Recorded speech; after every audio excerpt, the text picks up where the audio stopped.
2, 3, 4, 5. Oh, I didn't see you there. I was so busy counting all of the sketchbooks that I've already filled.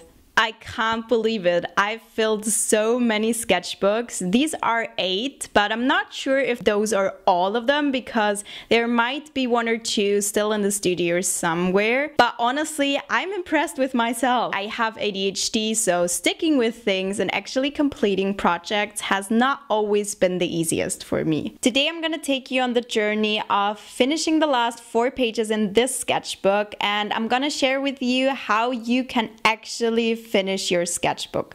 For the first page spread of this video, I'm gonna use those new markers by Faber-Castell and some polychromos. I reached out to them and told them about how small my colored pencils were getting, and so they sent me a few colored pencils and these markers to try out. And so I swatched those markers because I'd never tried them before. I think they just recently released them and they were pretty nice to use, honestly. I think the colors are a little bit vibrant, very on the vibrant side. It really depends on what you want and what you want to create. I found a way that they work really well for me, but they're not going to be like a product that I'm going to use all day long every day because they're just so bright and colorful. But I mean, if you get a bigger set, I assume there's more muted colors in there as well. But yeah, I really liked them. They're high quality. I mostly liked that you can put the caps on each other, no matter which side you use. There's a brush side and a small tip side, like more of a fine liner side. And you can put the smaller caps on the bigger ones and the bigger ones on the smaller ones. They figured out how to do that so you never lose the caps of your pens. And I thought this was amazing because not all paint markers do that. So yeah, that's my favorite thing about them, honestly. But they worked pretty well in this Moleskine watercolor sketchbook. And so this is the second to last page spread in this. I'm gonna do the last page spread next with gouache.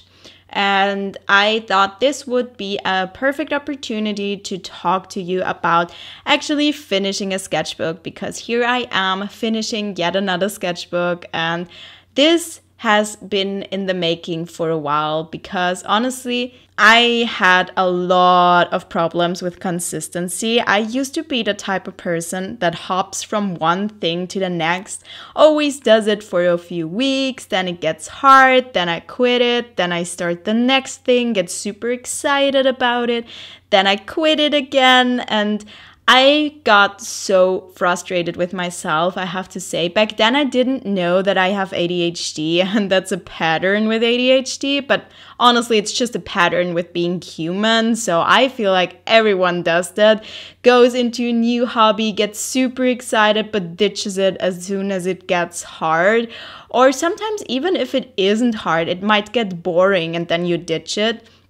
And I always had that. I struggled so much with actually finishing something, sticking with something for a longer period of time. Things like that were really, really hard to me. And I was so jealous of everyone who could do that. I remember my boyfriend at the time, he was or still is a firefighter, and he was so passionate about that. And I was kind of jealous because he had that something going for him, like this thing that he always kept on doing, this hobby, like it was a hobby of his, and he didn't do that as a profession, but he kept doing that, and he still does, and he loves it so much. And I thought, why is this not happening to me? Why can't I stick with something? And then I discovered art journals and sketchbooks, and I started that. And of course, I got the euphoria. It was fun. I got excited. I had that for, let's say, 2 months, something like that. And then, of course, it started to wear off, as all of my hobbies do. And then I made a decision. I decided to just stick with it and just do it, basically, and just force myself, like brute force myself to finish that sketchbook that I had started. And it didn't matter what I put in it. I just wanted to finish it. I wanted to have something that I can hold in my hand and say, this is finished and I made this.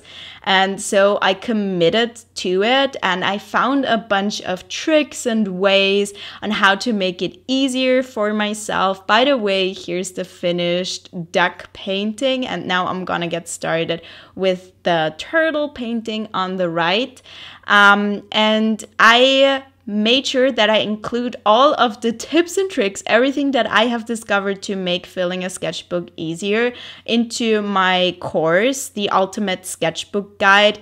In there, I talk a lot about mindset and how to really stay consistent, stay motivated with this, how to actually make it fun and not just a chore, but also something that you really enjoy, something that's personal, that you're gonna look back on with nostalgia. So I made sure to put all of that in there. So I will leave the link to that course in the description box below. And I highly recommend checking out that course if you're interested in filling a sketchbook, because it's really gonna guide you to actually finishing it. And not just that, I'm gonna show you all kinds of tips and tricks. There's gonna be specific sketchbook ideas in there that you can use however you want and customize.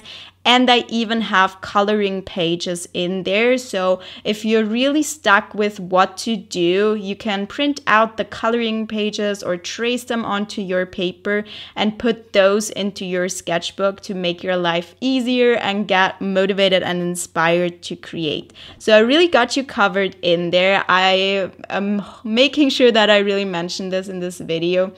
And yeah, what did I actually do to finish this sketchbook? Honestly, I decided that this would be my main sketchbook that I fill. I think that's an important factor, that you decide, hey, I'm gonna go into this sketchbook over and over again. This is gonna be my go-to place to draw. If I don't know where or what to draw, I'll make sure it's gonna be in this sketchbook. So it is immediately on my mind as the first thing to go to that really helps. So I'm not running around scrambling looking for papers to draw on. I know it's gonna be in this sketchbook. And I also made these little themes with the page spreads. So you always have a left side and a right side, obviously, in a sketchbook. I like to personally paint or draw on both sides. Some people prefer to only use one side, but I prefer to go with real page spreads. As you can see here, I make sure that they somewhat go together. So that really gives me something that helps me, because then I have to think about, okay, what two things can I put in this sketchbook? Or if I already have one thing on one side, I can think about, okay, what color scheme will I go with on the other side that kind of goes with the other one? What can I create with this color scheme? So I already have a little bit of a starting point, and I already have kind of a theme, because I want to make the two pages go together well. Sometimes that works out better than other times. You will see a flip through of this completed sketchbook next week, so you can stay tuned for that and see how well all of the pages fit together or don't fit together. I'm honestly really proud of this sketchbook, and pretty much every sketchbook that I fill is the best sketchbook that I've filled so far. So I think this is one of my best sketchbooks, and I'm really proud of what I managed to create in this one. What I would also add is gonna help you actually fill a sketchbook is picking one that you actually like. I know that sounds like a no-brainer, but this sketchbook is a landscape format, and for me that's actually very challenging. I honestly prefer a portrait or a square format for my sketchbooks. And also because it's just easier with filming and everything, it's really hard to get the full page spread on camera here. So this is kind of a technical thing for me personally because I'm filming. But honestly, I just prefer the other format. So initially this sketchbook, by the way, can you see those bubbles there? I thought I'd had to include them. Initially, when I started with this sketchbook, I was kind of having a hard time filling it because I had other sketchbooks where I liked the format more. But once I had filled all of my other sketchbooks that I liked more, I decided, okay, now I'm gonna fill this one, because honestly, I don't like wasting the sketchbook. I kind of would prefer it to be filled. So I decided, yeah, this is gonna be, like I said, my go-to sketchbook now, and I'm gonna fill this one now. And it doesn't matter if I like the format or not, I'm gonna stick with it. But honestly, this is not my first sketchbook. This is not even my second sketchbook. This is my, I don't know, 8th or 9th or 10th sketchbook. So at this point, I know I can also fill a sketchbook that I don't completely love, but is okay. So if you're doing your first sketchbook that you're filling, I would say pick one that you really, really love. I go into a lot of detail on that in my course, and I hope that I gave you some inspiration with this video as well. Here's the very last finished page spread of this video. Like I said, stay tuned for the flip through, which is gonna go live next week. I really hope that you're having a nice day, and I hope that I can see you again next time. Goodbye!